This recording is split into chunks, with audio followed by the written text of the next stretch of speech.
बोदलापूर येथील शेतकऱ्यांचे धरणे आंदोलन, घनसावंगी तहसीलदार यांच्या संपर्कानंतर संदर्भित आंदोलन मागे। घनसावंगी तालुक्यात मागील 15 दिवसापासून झालेल्या अतिवृष्टीमध्ये मोठ्या प्रमाणामध्ये खरीप पिकांचे नुकसान झाले असून घनसावंगी महसूल इतर 3 मंडळ अतिवृष्टीतून वगळण्यात आले आहे। ते घेण्यात यावे यासाठी बोदलापूर येथील शेतकऱ्यांच्या वतीने धरणे आंदोलन करण्यात आले। यावेळी सरसकट ओला दुष्काळ जाहीर करावा, हेक्टरी 50,000, खरीपसाठी फळपीकसाठी 1 लाख रुपये अनुदान देण्यात यावे, पावसामुळे पडलेले घरांचे पंचनामे करण्यात यावे या मागणीसाठी आंदोलन करण्यात आले। यावेळी अनेक शेतकऱ्यांनी आपल्या भाषणातून पंचनामे करण्याची मागणी केली।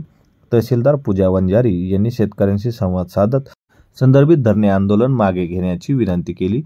संदर्भित आंदोलन हे दिनांक 26 सप्टेंबर 2025 वार शुक्रवारी सकाळी 11 वाजता बोदलापुरी तलाठी कार्यालयासमोर करण्यात आले होते। ठिकाणचे जे काही बाधित लोक आहेत ना, त्या सर्वांना मदत देण्यासाठी आपण सगळ्यांचे प्रस्ताव याद्या पंचनामेवर पाठवणार।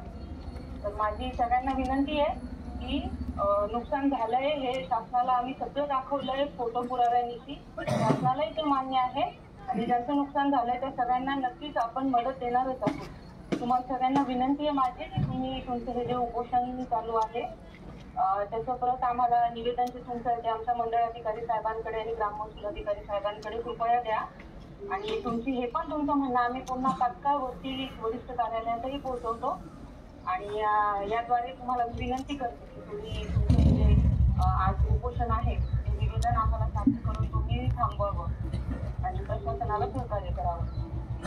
मॅडम एक मिनिट, हॅलो मॅडम, काय झालंय ऍक्च्युली तुमचं म्हणजे जे प्रजन्यमापन यंत्र त्याच्यामध्ये बिघाड असेल मला माहित नाही, तो संशोधनाचा विषय, परंतु आमच्या घनसावंगी मंडळामध्ये बोदलापुरीमध्ये 120-130 मिलीमीटर पाऊस झालेला आहे आणि त्यामध्ये खरीप पिकासहित माझा मोसंबीचा बागायतदार असेल, माझा ऊस असेल, संपूर्ण पीक निस्तनाबूत झालेलं आहे।